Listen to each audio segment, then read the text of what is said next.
All right, so welcome everyone again to our share out sessions. Today we will be starting with the first share out session, Advancing Russian Language Acquisition Through AI, Practical Applications. My name is Pribble. I'm an assistant professor of Russian at Wake Forest University, and I will be chairing the session on AI. I think because we want to make sure that we end promptly at 2:30 so that the second share out session definitely has their full 45 minutes, I think we should actually just go ahead and have each speaker present and then have whatever time we have left at the end of that can be for questions. Given the hands-on nature of the share out sessions, I know it might make a little bit more sense to do the presentation and then the questions, but I just worry about time management. So if there's no objections, we'll just go through our speakers and then have general questions after that. And we will go ahead and start with our first speaker, Olga Mukhortova from the Defense Language Institute. Olga. Hello, everyone. Thank you so much for this wonderful intro to Olga and Dan Davidson. And I'm trying to share my screen.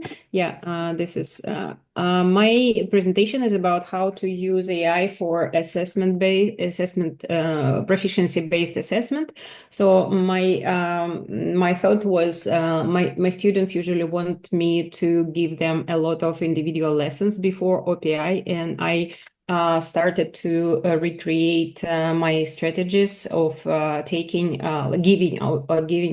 exams to and teach AI how to do the same that I'm doing with my students. So I'm teaching students from 2+ to 4 in actual level. It is from advanced mid to superior and higher. And what I found out that if I recorded all my sessions, and then I took out the instruction that I'm giving to students and edited them to teach AI how to teach AI how to use them. Also, I usually work with rubrics based on ILR scale, and so my second, like, this is the rubrics that I've done based on the ILR scale. So it's structure, vocabulary, syntax, introductory words and sentences, and also rhetorical devices and quote citations. And that's exactly what I'm using in my assessment in person. But I also so how it started, I usually teach students, I give them rubrics and my prompts that I have written for them, and ask them to upload to ChatGPT. And so the main idea is to ask ChatGPT to behave and assess students how a OPI tester or a teacher assess them. AI is not a holistic assessor at all, and that's why it would be much easier to go one by one.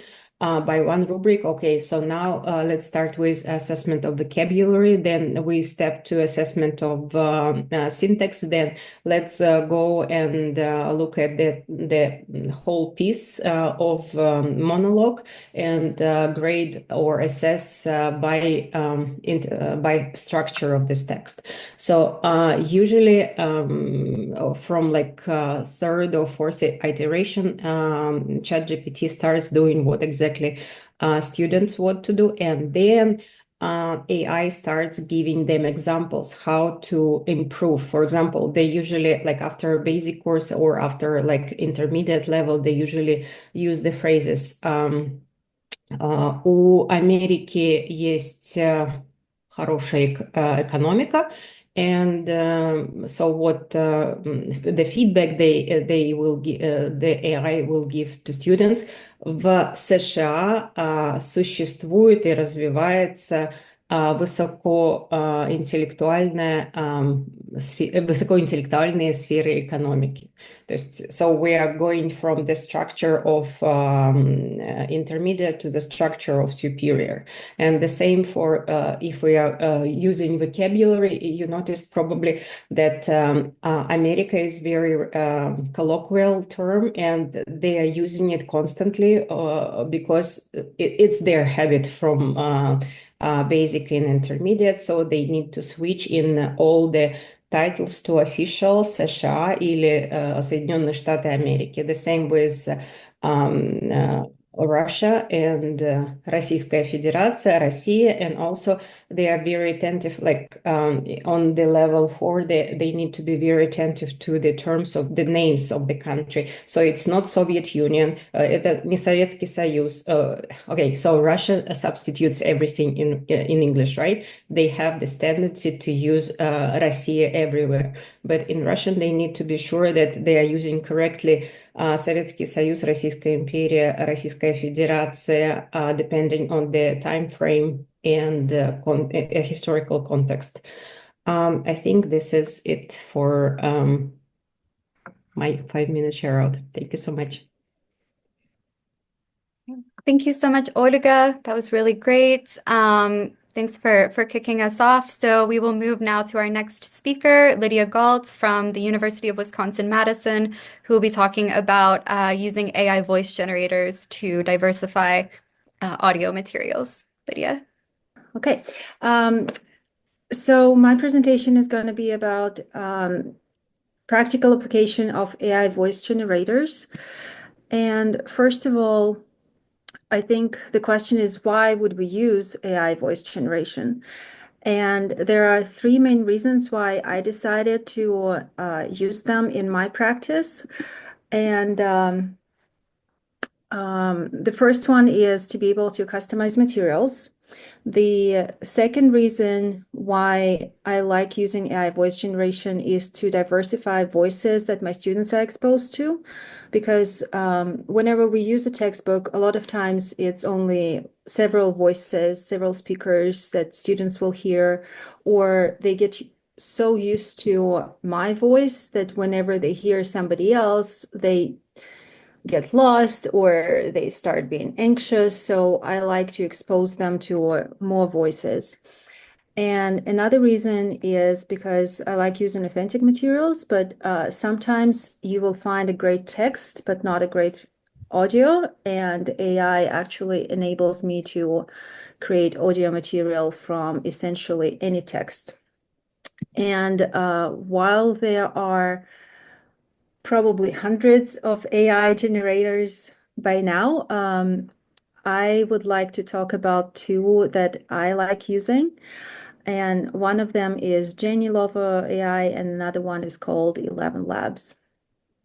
So, for example, if my goal is to expose students to more voices, the solution that I would have is to use a voice changer, and that is where I can use 11 Labs. And on 11 Labs, you can choose the language, and actually they have a lot of other languages in addition to Russian.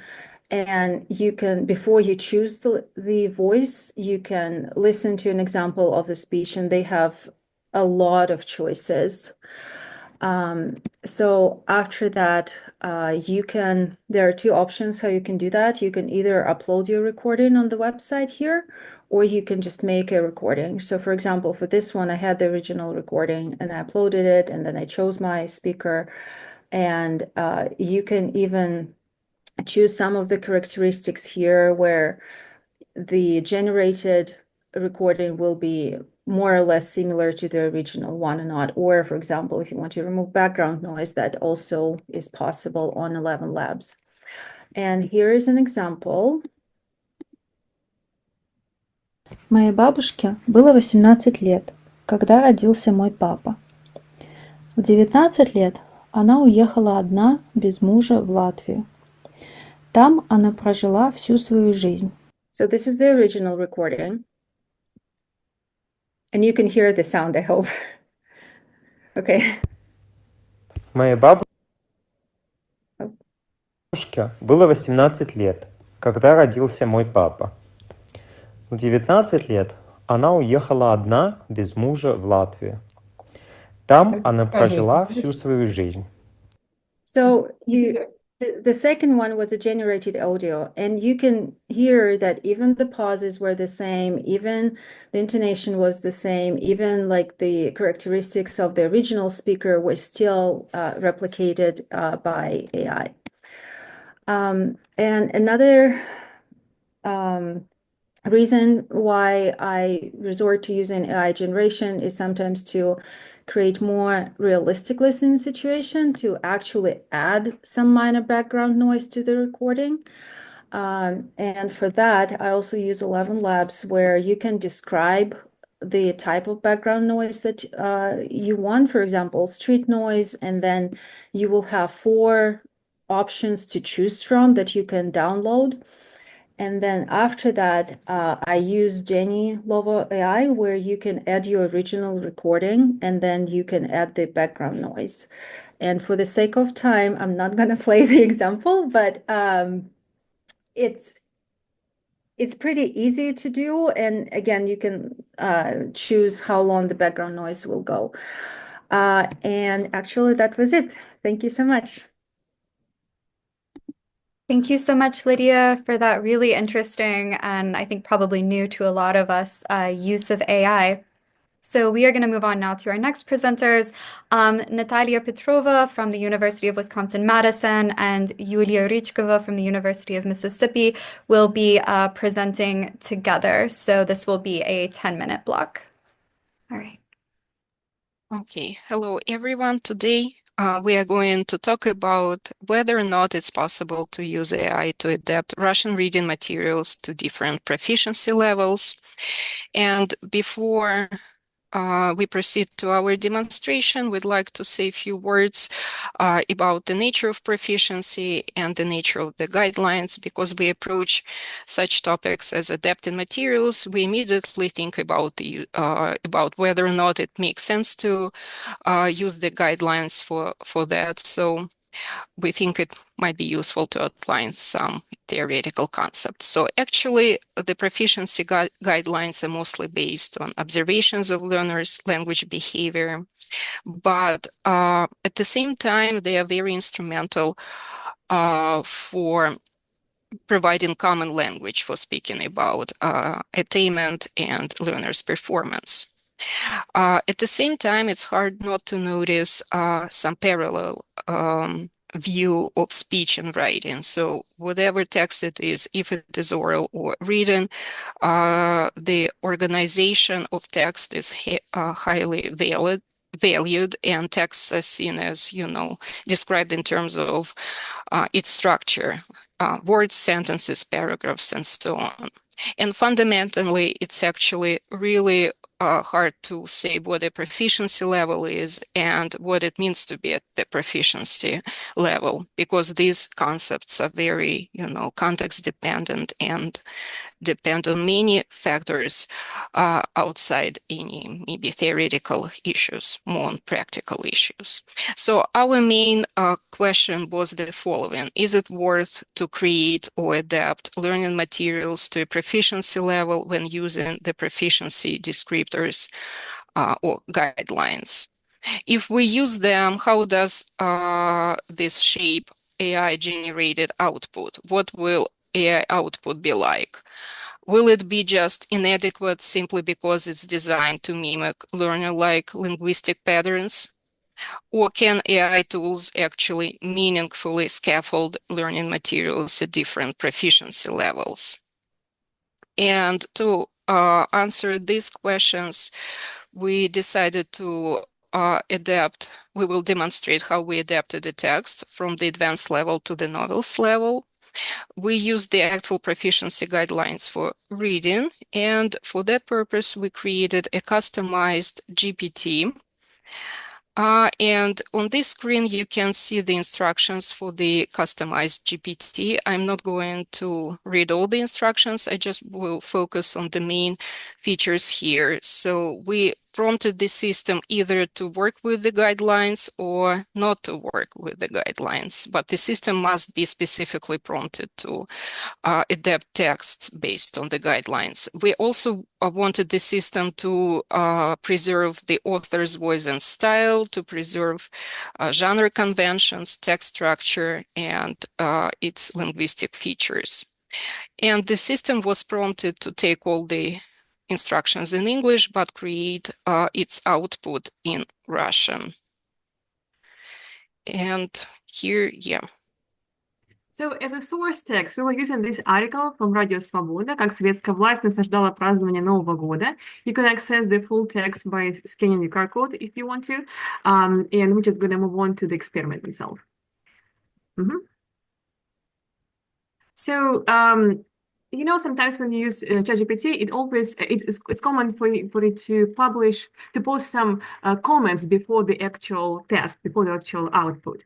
And we decided to look at it as well. So what ChatGPT comments about the text it generated. So, and we see here that in both situations, when we ask GPT to use the guidelines and don't use the guidelines, it identified the genre, right, историческая культурная тематика, or, you know, информационно-публицистический текст.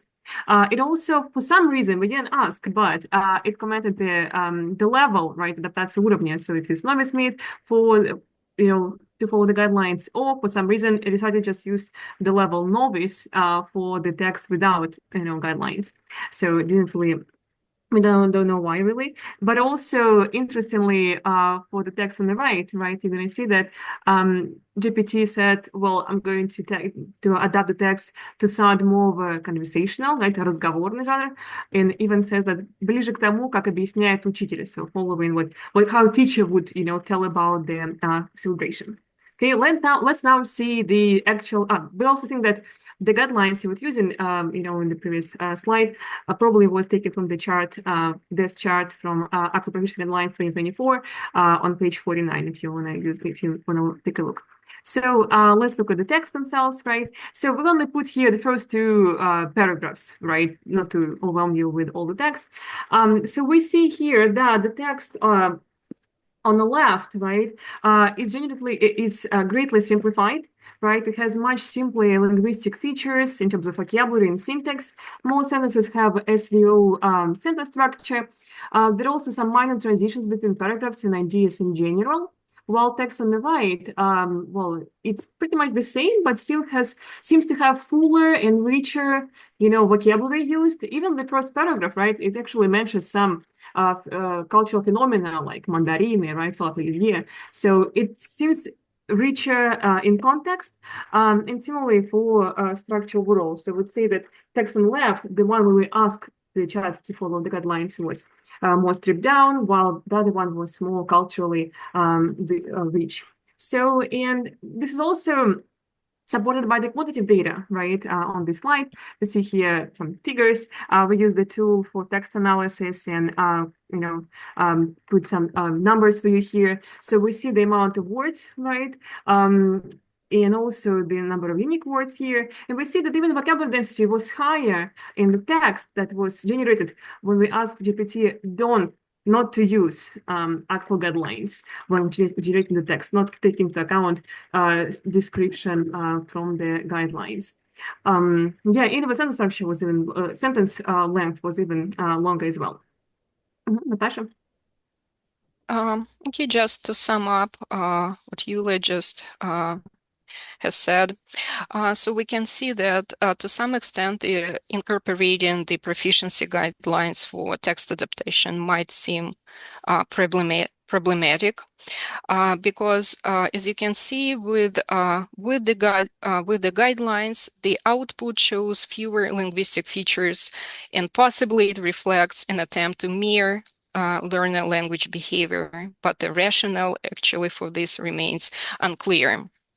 The text adapted without the actual guidelines is actually tend to be kind of richer in content, higher word count, more unique words, greater vocabulary density, and actually it looks, you know, maybe to a reader more natural and suggest kind of more natural, non-artificial language use.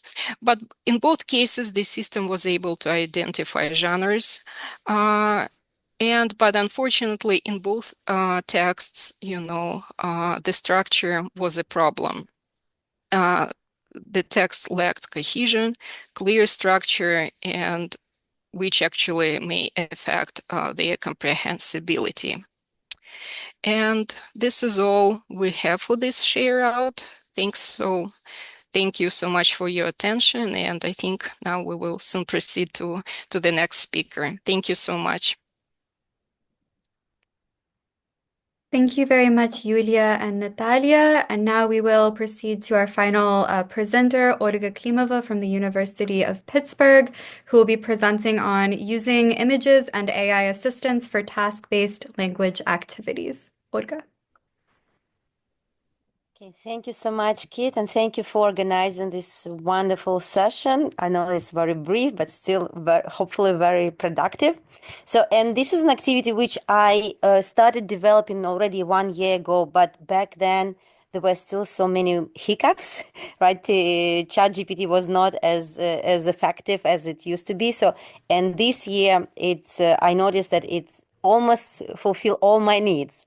And there are other different activities similar to this one, which I was integrating in my classroom, and I can just give you a couple of other ideas. But this is just one example. So in the unit, when my students were learning about climate and weather, and also packing clothing, and it is elementary Russian too. So I decided to use ChatGPT's assistance to pack the suitcase for the weather.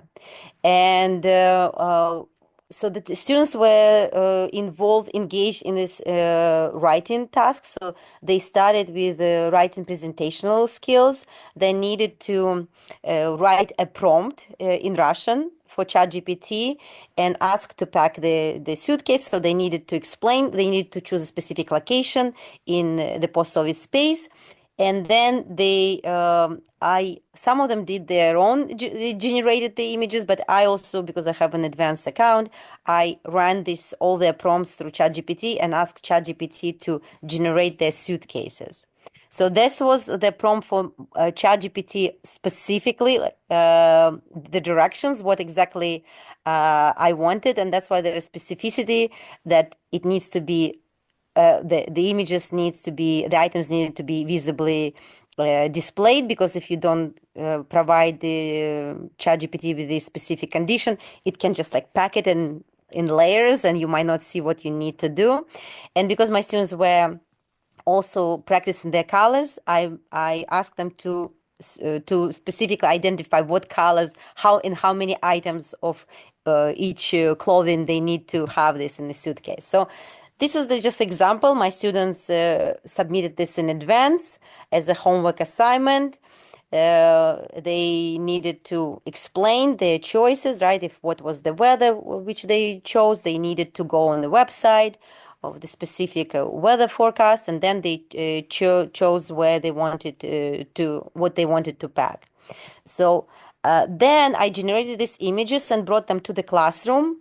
And these are the images that were created by ChatGPT. And so our activity was that I split them into small groups, and they needed to look at these images and decide what was packed, what was not packed, what they wanted but was not packed, and if there were some issues, right? So, and as you can see, the previous one, it was actually amazing because it was not like last year, but I have a student who is a hockey fan, so he even specifically explained what kind of teams he wanted jerseys for, and ChatGPT was able to recognize and pack jerseys, hockey jerseys with names of the teams on there. So this is like really an improvement. But also, I noticed in comparison to the previous years, and this is the examples. So it's 2004. like for example, my students ask 7 pairs of socks. It only packed 3 pairs of socks, green socks. And then students ask for like a pair of brown boots, and then it packed 3 boots, not a pair, but 3 boots. So last year there were a lot of hiccups, and there was a lot of fun to kind of analyze and criticize the ChatGPT how it's like did this incorrectly. But this year, we noticed only some minor things. Most of them it were accurate. But for example, here, if you notice, there are like 6 fingers on the glove, right? But otherwise, everything was accurate. And maybe there was like one student whose ChatGPT forgot to pack a dress or something, or maybe one was when they forgot they put the wrong color. So, but it's very, very minor. So what I noticed that what was very beneficial is that this can be just a starting point, right? You can create then a lot of follow-up activities to work with this. So what we did, I printed out these cards where there's all the suitcase packed, and also students' prompts. They already were also fixed, like edited with a proper grammar. And students had in small groups do like a game and match the cards and choose the correct one. Also, I tested out and asked students now, like when you got this suitcase, now you need to explain that, like, нет, ты неправильно запаковал чемодан. Почему у меня 3 коричневых ботинка? Мне надо 1 пара коричневых ботинок. So things like this. So you kind of like negotiating the meaning. You're like asking them to repack. Also, this next one step is to like actually telling students to go on the websites to check specific city which they originally chose, but now check the weather for now, today, for example. Or for example, tell them, oh, you're going to this place in July instead of now. So now you need to choose what you will keep in the suitcase and what you will take out based on the weather which will be in July. Right. And also what I was thinking that this is just in suitcase, but this can be done also with like menu, food, ingredients. It can also be done with like choosing the vacation and feeding ChatGPT, because now ChatGPT actually reads better the text and images if it's in PDF or images. So feed the image with the text and choose travel agencies and choose like, okay, I love this kind of weather. I'm comfortable with this temperature. From these 7 posters about different locations, suggest what I can do. So basically, ChatGPT can act as a tour guide or a travel agent and suggest something. So this is just a quick overview what can be done, and I'm just happy to report that since the ChatGPT reads the images much better and text from the images, so I believe we have more and more opportunities in the future. Thank you. Thank you so much, Olga, and thank you to all of our presenters for these fantastic ideas and also for observing the time limit so strictly. I really appreciate that. I was afraid going in that I was going to have to cut people off, but that didn't happen.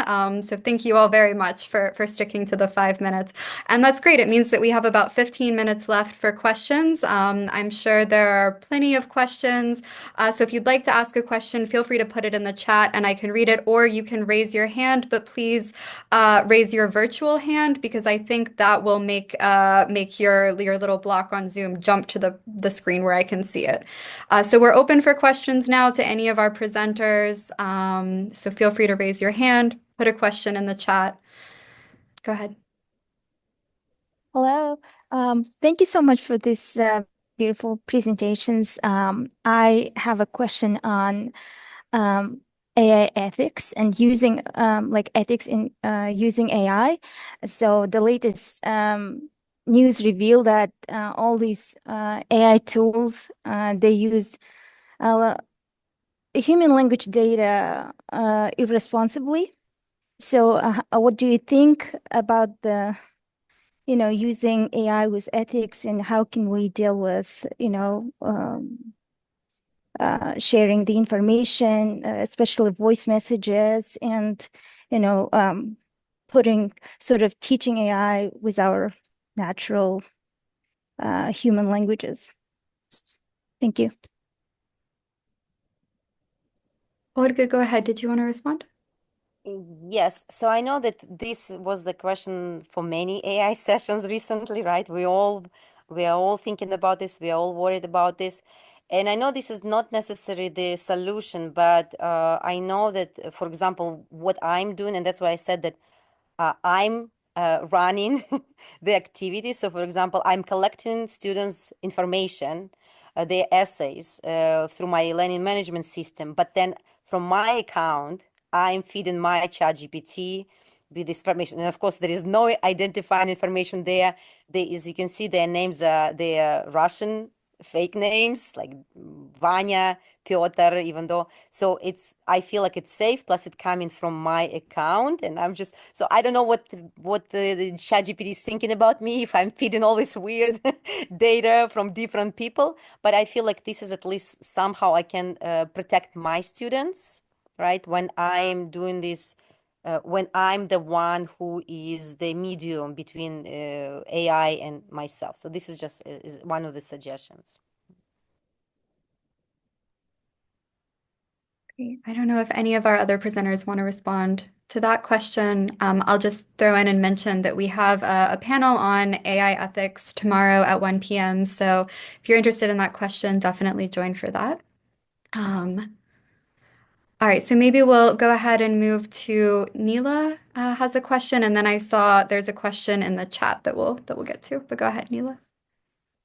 It's more of a comment. I especially liked Olga's idea that you don't just use ChatGPT as a successful tool, but you actually show students when it fails and it can elicit various language activities. We have done this in a folklore class. It was a class in English, and we asked ChatGPT to write a Russian-style fairy tale. And although it was successful, even using various formulaic expressions, right, like the English equivalent of "Я там был, мед пиво пил," it failed in that the Russian fairy tales, according to Prop, contain very little descriptions of physical appearance, like adjectives. And when ChatGPT starts writing a Russian tale, it just bombards you with these adjectives. And I was thinking that maybe one way to use it in more advanced classes of Russian is to use texts that ChatGPT created and show students that there is a problem, right? Maybe some connecting particles are missing that they need to put in because they're better than ChatGPT. And one of you mentioned those missing connecting particles. Maybe they can look and say that ChatGPT does too much and, puts too many adjectives where you don't want them to be. So I think that one of the ways to use it critically can also be a pedagogical tool. Yeah, I would actually agree with Nila. Thank you so much for bringing it up. I think what you're referring to goes back to this idea of AI literacy and how we as instructors can teach our students to address it, with critical thinking, right, and use it to our own benefit as instructors. Similarly, you mentioned, the text. I also advocate for the idea that we can actually turn our minuses into pluses, right? Same for AI-generated texts. If there are any issues with grammar, word choice, we can always, make activity out of it, like ask our students to correct the mistakes, right? It could be, also great practice. So that's why I also suggest that we use all the short comments to our benefit. Thank you. Right, great. So there was a question in the chat about whether the apps mentioned today are free, and I see that Lidia mentioned that the audio apps that she used are free with also paid versions. I suspect that's the case for all of the apps that were mentioned. But did anyone mention an app today that has a paid-only version? No. Okay. Yeah. So I think it's mostly ChatGPT. So most of these should have a free and a paid version. All right. I see a question from Karen. Thank you all. These have been fabulous presentations. So many interesting ideas. Thank you. Lidia, I'm curious about intonation. So when you talk about the AI voice generated voices, I love the idea. The applications are huge. It's really interesting with all the ethical caveats we were talking about earlier as well that would need to be taken into account. How does AI account for differences in intonation, for example, by gender? Based on my experience, I mean, the intonations would be replicated if you uploaded the recording, then the intonations will be exactly the same. Whenever you use just text to speech, the intonations will highly depend on the speaker that you have chosen, from my experience with 11 Labs, because some of them will sound unnatural, but some of them will be amazingly good in terms of intonations. Thank you. Fascinating.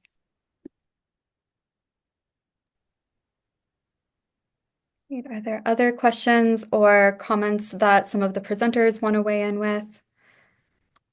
I'd say one additional question that I had for Olga Mukhortova was about that tip, and this is maybe a question to the other presenters as well, anyone who's used these tools for conversation practice for their students. There was this recommendation to say, please don't give any feedback until I've said "Я закончил" или "Я закончила," and I was curious about how well that worked. I'm not sure if Olga is still in the room, but if anyone who's used it for conversation practice wants to share those tips for keeping the AI from interrupting students when they're trying to talk, because it has a tendency to do that. So any comments on that, or we can move on to Olga. I saw you had your hand up. Well, when I just quickly, I know that you were asking Olga Mukhortova, it's their own Olga, but when I had the speaking activities with my students, first of all, I noticed, because they recorded their dialogue with the ChatGPT, so it was actually very patient. So my students were pausing. So in this specific case, for some reason, it was not impatient. So I didn't even use this specific technique, but I'm assuming that it would be helpful to have some kind of prompt where you can add in the beginning, it's like, don't comment until this. Or sometimes I noticed there are some other issues when ChatGPT would be giving feedback and then switching to English. So that's why we encountered. So I was thinking that next year, because our semester is over, but next semester when I revisit the speaking activities, I will add the prompt that at no time switch to English or something like this, right? Because I noticed that there are things like this that AI cannot still control. So definitely would be useful to add anything you want. If you want them to stay in the language, if you want them not to translate, because that's what happened. AI was translate when students said что, they couldn't understand that what GPT was asking or saying. Instead of doing this as a natural process of speech and like rephrasing or repeating, ChatGPT would immediately switch into English and translate for them. And that's what I didn't want. So that's what I'm going to add. That's for sure. Yeah, but my question, I guess, was quickly, and I mean, I came up with this option, but I don't know if any other people have a solution. And I know that we asked this question before. So if you have any students who are very against using AI, or for some reason we have like Project Go students, right? So some students who might be like applying for, I don't know, security jobs, like so, and I know that they really express their disagreement on having AI in the classroom and what were the options. So for example, I was lucky enough because this semester I had a TA. I had an undergraduate TA, and then I just said, okay, then instead of doing ChatGPT, well, schedule and do the same dialogue, improvised with your TA. But some people might not have this ability, or if you want to do the writing, so what are the options? Like, especially if it goes back to us as instructors, it means that it's adding on to our time. And is there any better way of resolving this as the alternative for those who do not want to use AI?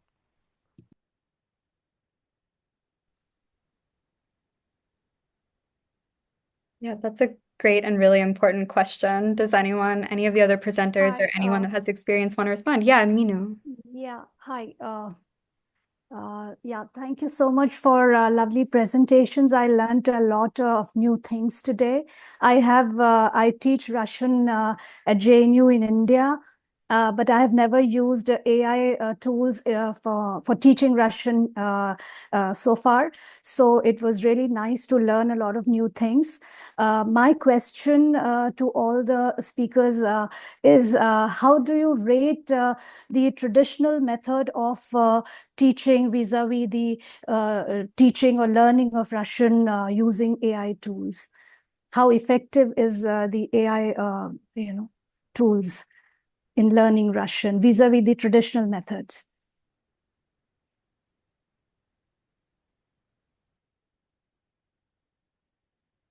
What, Olga? No, all presenters. This is to all presenters. But you can start, Olga.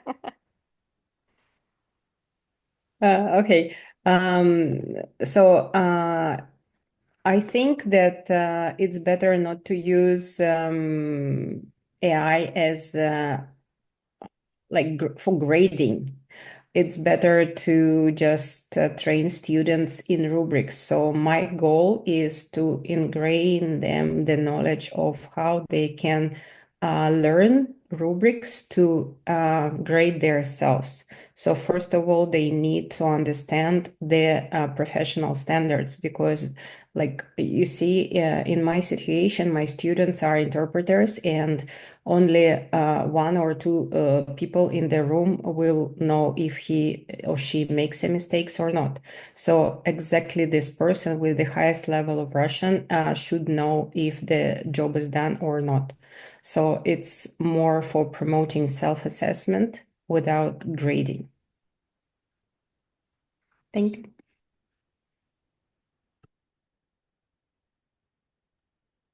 I just wanted to probably quickly say that so far I've been using AI as only as a supplementary, tool and activity. So it's difficult even to assess. But I think if someone, like I would be curious if someone would decided to experiment and just have something completely done with the use of AI versus human interaction, and then compare. So this will be, I think, will be different data. Right now, I doubt we can we can really have any accurate data comparing, right? Because most of us who even presented today, we still use traditional methods, and we mix in some modern technology based activities using AI and stuff. So, but at least in my situation, I noticed it was helpful just because it frees a little bit time for me. And if, let's say, I ask students to have some kind of follow-up activity where they use ChatGPT, it means that they don't need to meet with me and I don't need to have extra time, my time schedule. So that's actually very effective because I'd rather have something else. Like I'd rather meet with them and do this and that, right? Or ask them to meet together. So, but I cannot imagine us teaching language only through AI very effectively at this point, right? I just see it as a very effective supplementary tool. Thank you so much to all of our presenters. Thank you to both Olgas for responding to that really great final question. So for the sake of time, I want to go ahead and turn things over to the next share out panel. But there were a couple of interesting conversations in the chat, one about accents and the voice tools. And if there are any follow-up questions about the AI share outs, maybe the chat is a good place to have those. I also want to just note that tonight at 6:30, I believe at 6:30 p.m., there is a panel on artificial intelligence and Russian language education, pragmatics, interaction, and neurodiversity support. So if you're interested in AI, that is another panel to attend. All right, thank you so much to all of our presenters. Thank you for the great questions, and I will turn things over to Shannon. Hello, everyone. We have a second share out session today. The title of it is Increase Accessibility to Your Courses with Open Educational Resources. Open educational resources are freely available course materials, and it's so wonderful that there are many more things available in recent years. And so this session, the purpose of it is to highlight a few different sets of these materials. We're going to go roughly in order of proficiency level. So we're going to start with novice, then go to intermediate level, and then go to more advanced level. And so our first presenters are going to be Bill Comer and Lynne DeBenedette, trailblazing people who gave us Между нами. They're going to be telling us about Между нами and about some possible updates to that are coming up. So I'm turning this over right now to Bill and Lynne. Hello, welcome. Good to see you all. And so I'm here in Portland, and Lynne is on the road in Connecticut. Yep. And we will be trying to share out about Между нами and some of the changes that we are planning for a second edition. And I am sharing my screen now, and we will go to a slideshow. Can you all see that? Okay, so thinking about Между нами 2.0, Между нами first came out for the public in a limited rollout in 2014 and then fully in 2015. And so we're committed to doing that open access format again and rethinking some of the materials that we used. The one thing that we are keeping is the idea of 4 characters so that there'll be some variety, to avoid that diversity word in today's climate. There'll be some variety in our characters in terms of gender, and then also to include them in learning Russian in places both inside and outside of Russia to reflect the situation where students are mostly today. We'll be keeping an partially focus on Petersburg, Kazan inside of the Russian Federation, and then also have one of these students in Riga, Latvia, and another in Almaty, Kazakhstan. And you can see the way that we're trying to divide up those 4 cities in the little graphic here. Lynne. Can everyone hear me? Yes. Yes, okay. So there are many points of continuity in how we're doing this as we go forward, but also a number of things. We are keeping the idea of using narrative of the story, all the text, to build context, and although we have shortened some of the longer episodes. The flat management vocabulary, words like пишите, читайте, introduced formally earlier on in Unit 1.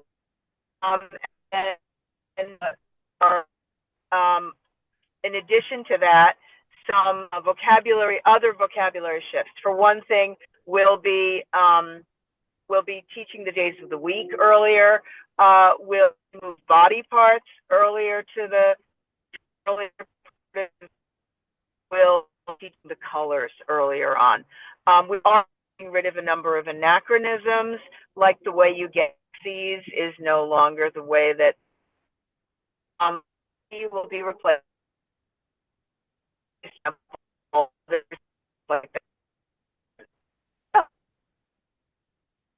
Okay, and since that audio was breaking up, at least for me, so some of the anachronisms, references to blogs will be removed, and also Twitter and some of those other things. There'll also be, sorry about that. There'll be some selective reordering of the grammar of introduction of grammar points. So we'll redo the input for the accusative case endings when they're first introduced in Unit 3. Towards the end of Unit 4, we're going to add in the age construction when Zhenya and Amanda first meet, and also introduce Nravitsa in the third person with pronouns, with dative pronouns. And then the most extensive reorganization will probably be in Unit 6 with the introduction of aspect, moving the information about kind of the text about Josh sooner, and then shortening the saga of Amanda's presentation and falling asleep on the couch to something a little bit more manageable. So that's really the kind of major things that we've thought of so far. Back to you, Lynne. Okay, can you all hear me? Okay, so I will speak slower. We will be updating a number of cultural elements. The first thing is that we're going to display maps alongside a lot of the text, and we'll be working with maps and geography more so that students attend to where the various characters are at any given point. This is particularly important since we're not going to all be in the same country. And we'll be adding, of course, local culture related to Latvia and Kazakhstan. And that is not just going to be limited to foods and holidays. Of course, however, foods and holidays will be featured. Phil. And we'll be publishing this with Pressbooks. That gives a little bit more flexibility to those people who have written to us over the years and wanted to know how to print out the website for Между нами, right? Which we really didn't want to do, but we will be moving it into Pressbooks. What's now the current kind of website. We'll be embedding H5P activities. There'll probably also be a supplement of Canvas quizzes that can be ported out through Canvas Commons if Canvas is the learning management system on your campus. We will continue to have a classroom activities manual for doing things in class. And a homework activities manual, and we'll be still sharing materials out through for teachers through SharePoint. And so the basic components and structure are going to stay the same, but a little slimmer and a little greater variety in terms of where students are and what kinds of cultures they are learning about. And I think at that, we're done. In 5 minutes. We are done. Thank you. Thank you very much. We're looking forward to seeing that. The next group that's going to present is Anna Tumarkin, and then me, Shannon Quinn. We are presenting about diverse Russian, a multicultural exploration, which is an intermediate level OER textbook. So we're giving just the quickest of overviews, and of course we will be happy to answer questions either at the question and answer or later. But this is a free open online textbook intended for the intermediate level. It uses the Russian language to introduce students to diverse places with Russian-speaking communities. It's also on Pressbooks using H5P and has a Creative Commons share-alike non-commercial license, which means that instructors can use it in a variety of ways. It was supported by the Less Commonly Taught and Indigenous Language Partnership. The book now has 6 chapters, and each chapter has a place focus and then also a lexical focus, so you can see the different places that we focus on. We also wanted to let you know that we are working on some more chapters, so we are intending to have 2 new chapters by the end of this summer, one on Kyrgyzstan and one on Armenia, and then we're hoping to continue to add more chapters each year. Each chapter has a particular structure and type of activities. Part 1 is kind of an introduction to the place that the chapter talks about. Part 2 has vocabulary and grammar, some review vocabulary, new vocabulary, and grammar with practice exercises. Then part 3 of each chapter has reading, listening, and speaking activities related to both the place in focus and the lexical topic. Part 4 has a couple of different types of summary activities. One is kind of a gamified review, and then one is collaborative activities that students are invited to collaborate with each other and with other students.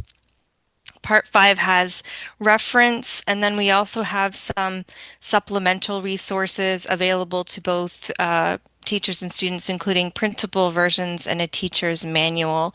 We're going to just show you quickly some examples. Here I have some examples of the place introduction.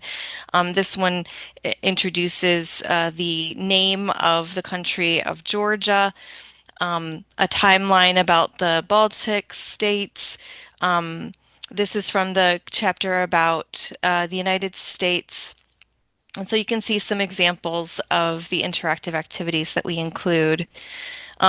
This shows a few different ways that we have incorporated review of vocabulary, new vocabulary and grammar. So we have some examples that include something like flashcards, that include interactive videos and interactive slideshows, as well as grammar sections.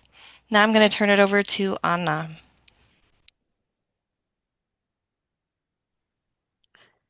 Thank you, Shannon. So we will show a few more examples of the activities that you can find in the book. And on this screen, you can see some screenshots from reading, listening, and speaking activities. The first one is a slideshow that we use to break the longer text into smaller chunks that would be more accessible to intermediate level students. Also, you can see that we support these texts with vocabulary lists and exercises that students can do right on each slide. We also have a wide variety of different listening activities. This one is an example where students listen to a text and fill in the missing words. And then we have also many interpersonal speaking activities where students discuss questions that are related to the content and vocabulary of each chapter. Next slide. Also, as Shannon already mentioned, at the end of each chapter, there is a gamified activity that reinforces the content of the chapter and helps students check their knowledge in a game format. You see two examples here. Okay, never mind. And then also we offer at the end of each chapter collaborative activities where students have opportunities to do something that connects the content of the chapter with their own interests or experiences. And then they can share their findings, their research, their likes or dislikes, their images with other students and discuss each other's contributions. So here you have an example of an activity where students are invited to listen to different songs from Kazakhstan, and then they can vote on their favorites. And also they are they're invited to find the song that they like and then post it on the Padlet, share it with others in this way. Next slide. Also, we have reference pages. This one is an example of a page where all of the vocabulary is gathered onto one page. So students and instructors can see it all together in this one convenient location. And we also offer links to printable versions of the main vocabulary list and also a link to a Quizlet set where students can practice the vocabulary for each chapter. We also have a similar reference page where all the texts and activities are gathered onto the same page. And we offer a range of different supplemental materials, printable vocabulary lists, printable versions of texts, images and infographics, slideshows that could be used in class. And we offer these materials on our Google Drive, so they're easily accessible and it's easy to download them. And we also invite users to share the materials that they create. We really would like to create a community of practice around diverse Russian. And so there is a folder for each chapter where colleagues can share the activities that they create. Thank you. And we hope that you have questions or feedback for us at the end. Thank you. Yeah, and I will share the link to our OER in the chat in just a moment. But the next speaker is Nila Friedberg, and we're kind of moving from the intermediate level to the advanced level. She's going to talk about her advanced reader. Okay. Hello, everybody. So one of the obvious reasons that we create free online textbooks is their accessibility for students of various socioeconomic levels. But today I'm going to talk about an additional circumstance in which we create online textbooks. The title of my talk refers to a famous book by George Lakoff, Metaphors We Live By. And I'm going to talk about the textbook on the 1920s literature that I published online in 2021. In previous presentations on that book, I focused on various mainstream assignments that are in this book that are geared towards bringing students to an advanced level of proficiency in terms of narration, paraphrase, description, argumentation. But my focus today is on the book's assignments on stylistics and metaphors, which require a nuanced understanding of language.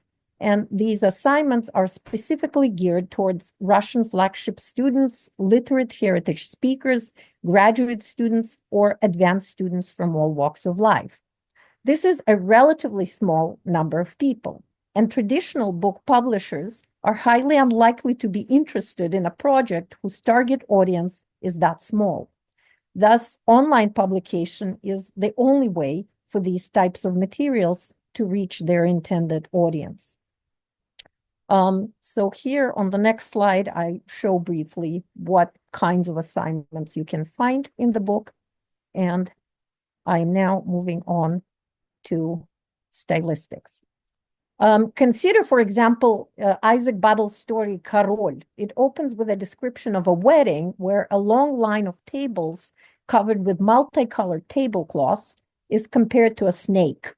In the homework, post-reading assignment, a student needs to fill in the table where the left column contains a list of various metaphors and comparisons, and the student needs to find the word in the text that the comparison is referring to. Next slide. Later, when students come to class, they receive linguistic support and learn how to talk about comparisons using words such as сходство в том, они похожи тем, что, and so forth. Next step is production. Students draw Babel's description on the board and assume the role of a film director who is filming Babel's Karol and gives instructions to set designers on what the wedding table should look like. And we know that now we can do that with ChatGPT too. Another example I want to mention comes from Babel's other story, My First Goose, a story about a recruit in the Red Army encountering a fierce commander-in-chief named Savitsky.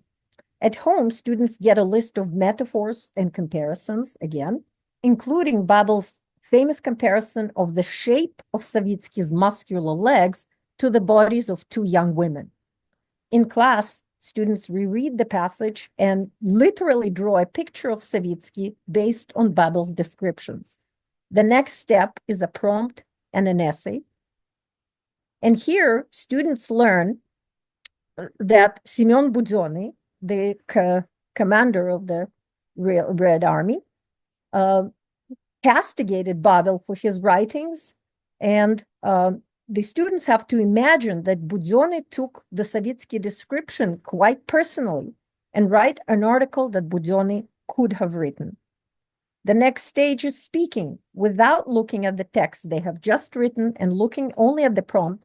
A student impersonates Budyonny, accusing Babel of defamation and claiming that his legs look nothing like that. The next stage is actually the most fun part. Other students attack Budyonny and they defend Babel's right to free speech, and they also may attack Budyonny for his traditional view of gender and gender roles.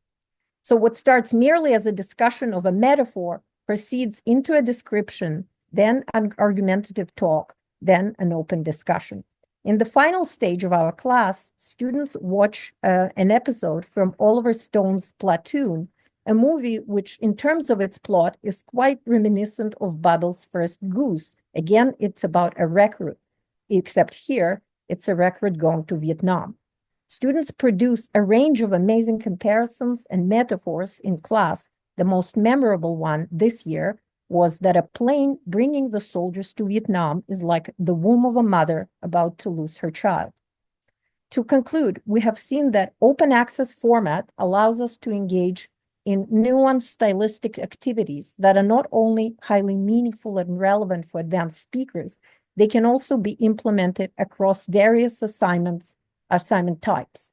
Figures of speech are not petty, insignificant details, as Steiner said. There is a growing interest in the role of metaphor in the development of language and thought, as Cramsh and Cramsh noted. So Lakoff was right. Metaphors are what we live by. In fact, metaphors are what we live with. And with the help of online open access resources, our students get a chance to live with them too. Thank you. Thank you so much, Nila, and for presenting that wonderful resource to our field. We really appreciate that. Of course, we see that Nila's activities incorporate a variety of skills, but her main focus seems to be reading, and now we go to also advanced level, but more focus on listening. And Lidia Gault is going to present about the Rails project and including Rails 2.0. Rails stands for the Russian Advanced Interactive Listening Series. Lidia. Thank you, Shannon. Can you all see my screen now? Yes? Okay, thank you. A second. Okay, so yes, my talk is going to be about Russian Advanced Interactive Listening Series. It's an open materials project which offers free online lessons focused on developing listening skills at the advanced level of Russian. And just to know that this project has been out there for quite some time. The first 30 original lessons were focused on topics related to Soviet and Russian history and culture, and they were created almost 20 years ago. And it's a team effort. And those are all people who contributed to developing the project, the original one. And then in 24, there was an update or an expansion of the project where now we are happy to offer lessons focused on Kazakh history and culture. And as of right now, there are 2 series of lessons based on 2 original videos. One of them is a lecture by Professor Alima Bisenova from Nazarbayev University, and another one is based on the interview with Aygerim Kapar, who is an artist, an art curator, and an activist from Kazakhstan.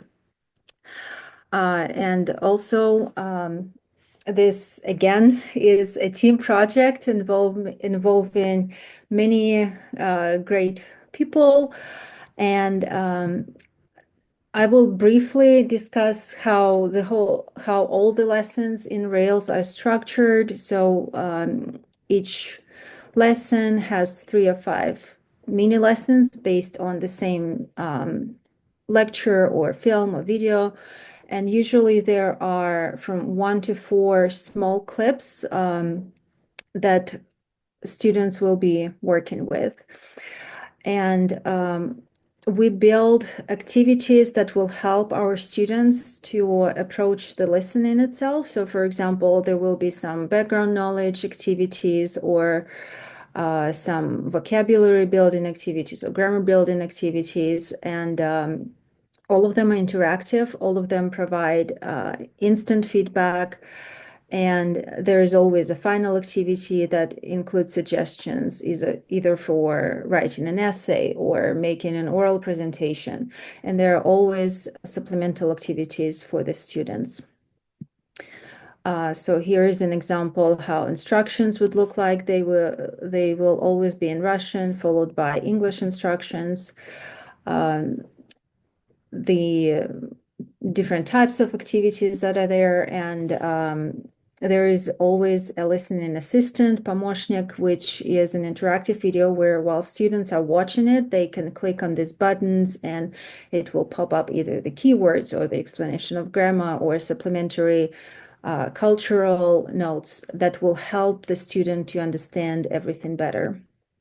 And as I said, there are currently 2 videos, one of them with Aygerim Kapar, and lessons that are based on her lecture are the following. The first one is about an art exhibit that was dedicated to Astana and its role in Kazakhstan. And then the second lesson is about art activism related to political repression in Kazakhstan. And the third one is about art activism related to environmental problems in Kazakhstan. And then the second series of lectures are based on the lecture by Alima Besenova, and they're all connected with the role of women. And currently there are 2 lessons that are published. The first one is on wedding traditions in Kazakhstan, and the second one is called Modern Discourse of Saving Eastern Women. And the third lesson will be coming very soon, probably in the next 2 weeks it will be published, and it touches upon the issue of domestic violence and understandings of the East in Kazakhstan. And that is all. Thank you so much. Thank you very much. And then our last speaker is Karen Evans-Romaine. She's going to be talking about how she has used open educational resources in her teaching. Thank you very, very much. So I'm not going to be showing any slides because I'll just be speaking briefly about how I use these works in the classroom. Primarily, I've been working in an advanced listening course as part of the Russian flagship curriculum, but open to any student. I've used Rails a great deal, and every time I do a new reiteration of the course, I re-examine what's available on Rails and how to do it. So now, in recent years, for obvious reasons, I have been increasing the focus in my course on censorship. And so I reincorporated a Rails lesson that I had not been using earlier. And so you have the link to Rails and you can find the table of contents and see the lessons. So I won't project them here. And that is a lesson by Smechov on the Teatr na Taganke and the idea of how they were avoiding censors, how they were choosing texts in order to get around the mechanisms of censorship.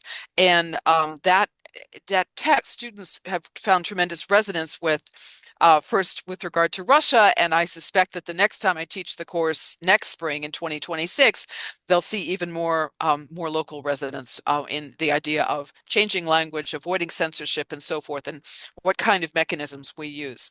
I've also extensively used the lessons on by Marina Goldovskaya about the making of Solovki power. There too, there's fabulous discussion of censorship and mechanisms to go around censorship.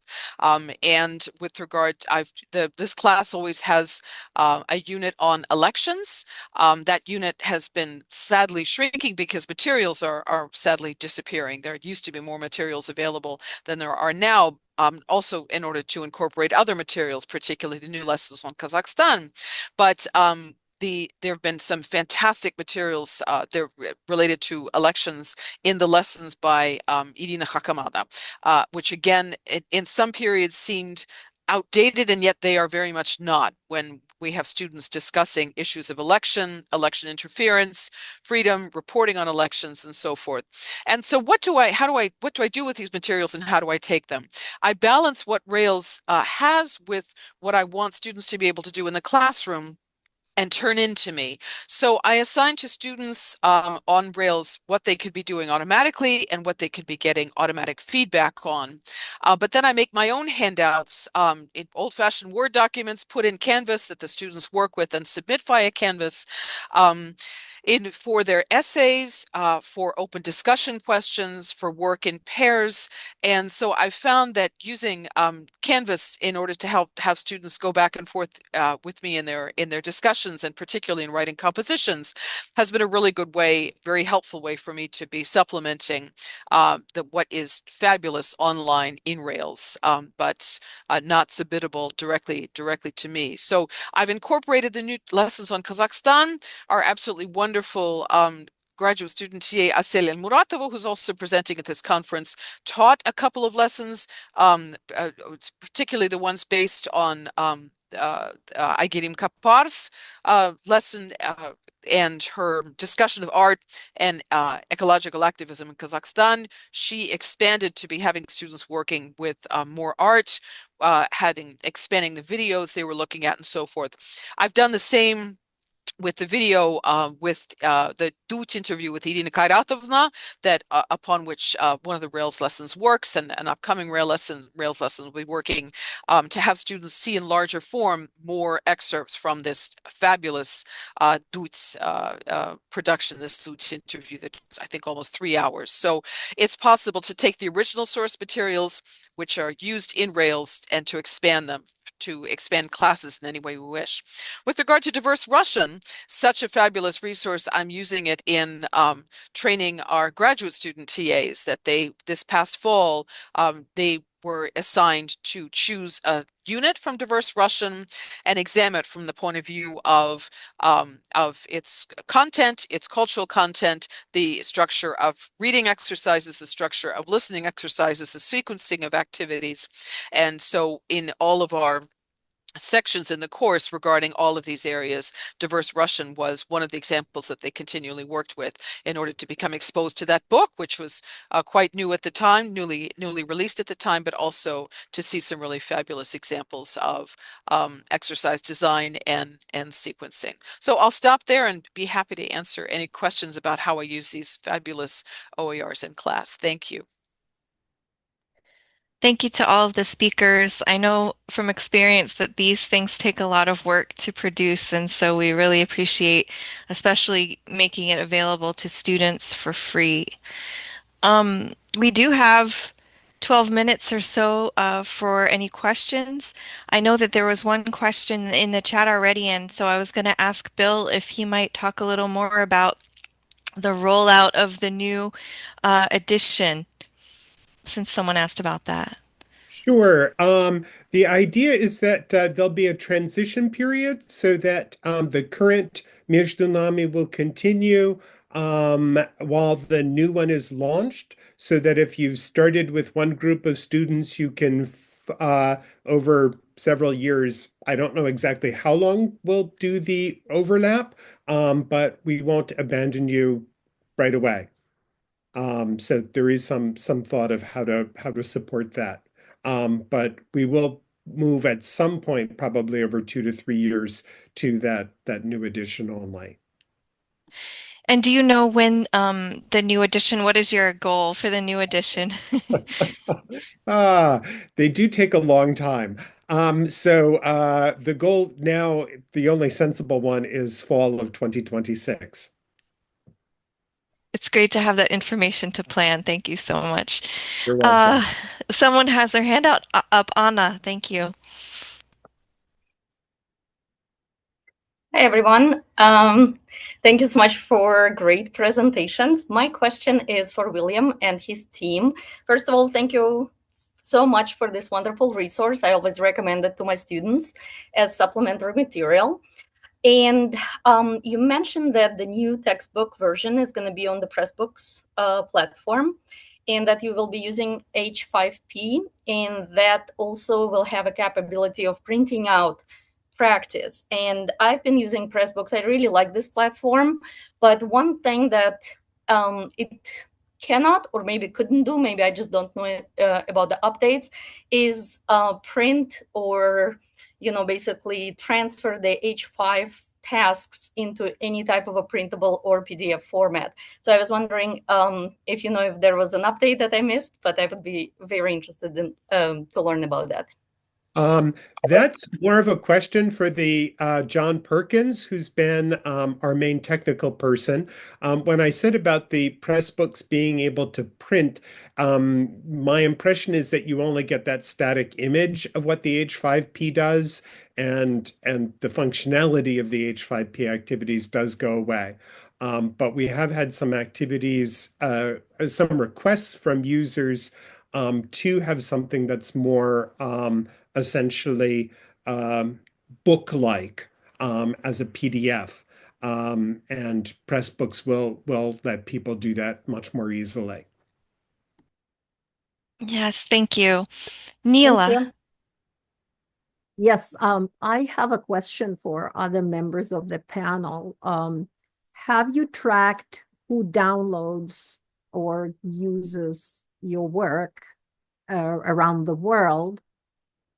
Because what I noticed, I mean, I get reports on where it gets downloaded. And one thing that absolutely shocked me is that the largest number of downloads came from Russia. And I would think, you know, with all the kind of critical things that the book says about the past and the Stalin era, that wouldn't be the case, but it seems to be the case. So have you noticed anything like that, and can you track the usage?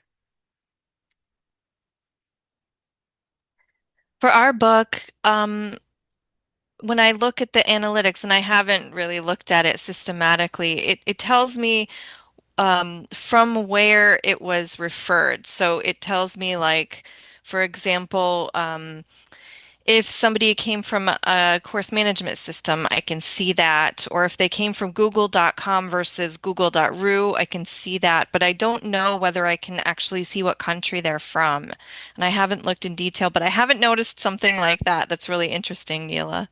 Right. The reports I get, and I can let you know what system that is. This was set out by our library. It shows you if it was an academic institution, and then it shows you what university, or it shows you if it's a kind of a private entity or some other organization. And it definitely shows you the countries. And you can kind of go by month. You can see when the activity happens, when they download more. Things like that. I'll leap in and say, first of all, that at UW-Madison, we use your wonderful textbook in our 8th semester Russian course, which is focused on literature. Yes, so I'm hoping you're seeing Madison in your list, because our colleague, Sarah Karpuchin, uses this as one of the biggest texts in Slavic 455, our 8th semester Russian course, 465, excuse me. And so I'm delighted that resource is there, and it's really, it says to me what a huge service to the field your book is, given the number of downloads in Russia. To me, that makes total sense that there'd be this material that is critical and has lots of users in Russia. So that is really, really great. I would have to ask Diana with regard to whether we're able to track usage of Rails at UW-Madison. I'm not sure how it's set up. Shannon, do you know by any chance? Because I don't have an immediate answer to that question. I don't know either. I assume that we should be able to see something, but Diana has the keys to that. So yeah, we'll have to ask her. I'll ask the keeper of the keys. I can say that I was paying more attention under the old Google Analytics system to how many people were using Между нами regularly. At one point, we had, at the start of a fall semester, 9,000 users. Which really surprised me. And kind of it would whittle down to about 5,000 users by kind of May. So you can see that attrition over an academic year. And then providing the teacher materials on a separate subscription type site does let us kind of track who's been using it and who's interested and what kinds of institutions. And an awful lot of secondary schools and schools, private kind of tutoring operations, small places that you would never think about that really are either starting a program or have a very kind of marginal program, right? I think open educational resources provide a service to those places that they just wouldn't have support for otherwise.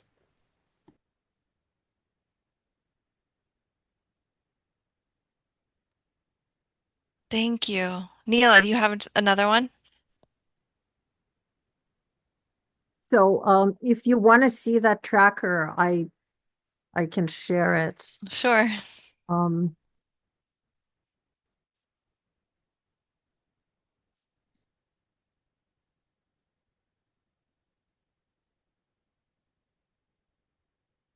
Very interesting. Very interesting. That's total since the book came out. And I'm just trying to get to the bottom of the screen. So you can go down and it shows you whether the people who downloaded it, this is commercial organization or education. They would list universities, government, military 0, library 0. So anyway, but education is here. And here is Madison. But you know, when a non-academic entity downloads it, I never know why they do that. Maybe they just want to read Собачье сердце for free because the book has 70% of the book, of the text. So it's not necessarily kind of an indication of impact if it's non-academic, but it's interesting that it was over 10,000 downloads. Okay. That is very interesting. Any other questions or comments?